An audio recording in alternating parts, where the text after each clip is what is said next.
5:31, and eyes across the nation are focused on a Dedham courthouse as jurors decide the fate of Karen Reed. Well, the weeks-long trial is now in its final moments with the possibility of a verdict being reached as early as today. We've got live team coverage from Dedham with NBC 10's Manash Kongwari and Alicia Palumbo. We're going to send it to you, Manash, first for a look at what's playing out inside the courthouse.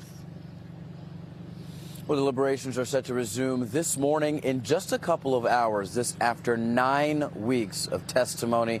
And despite everything the jurors heard in that time, it's those closing arguments that are still weighing heavy on their minds. Look the other way. Look the other way.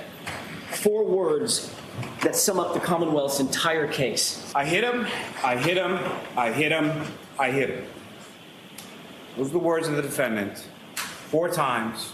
You heard testimony from 4 different witnesses who overheard and observed those statements from the defendant.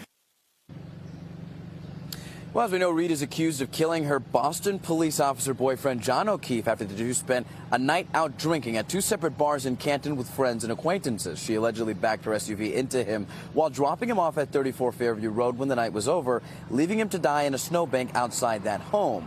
Her formal charges: second-degree murder, manslaughter while operating a motor vehicle under the influence of alcohol, and leaving the scene of an accident resulting in death.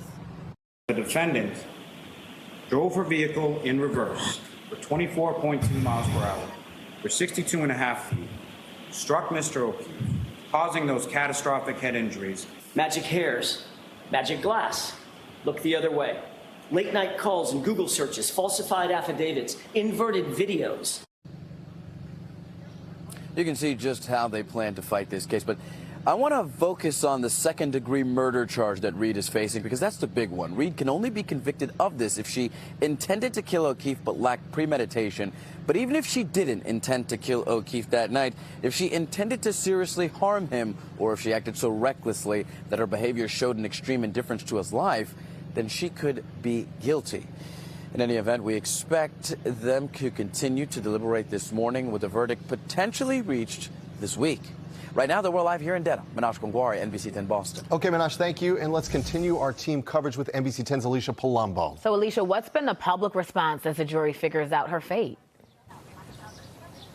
Well, Lauren, as we all know, there have been dozens of people here outside the courthouse pretty much every day of this trial. But yesterday, as this case went to the jury, there were hundreds. And by and large, most of those people here outside the courthouse are supporting defendant Karen Reed. But there have been some clashing with those supporters here as well. As we near the end of this murder trial, public interest has only grown, with an estimated 350 people supporting Reed outside court Tuesday, watching closing arguments on cell phones and laptops.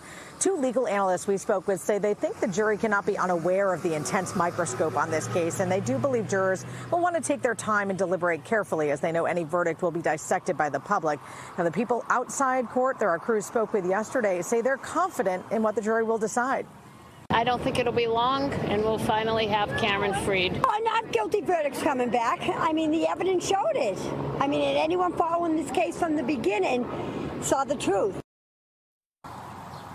As I said, we spoke with a couple of legal analysts as this case went to the jury, and they said they do expect a relatively quick verdict. We'll hear from one of them coming up at 6. For now, we're live outside Norfolk Superior Court. Alicia Palumbo, NBC 10 Boston. And we answer your questions about the trial on Canton Confidential. Watch another episode tonight at 7 right here on NBC 10 Boston. Expect live coverage on air and online once there is a verdict.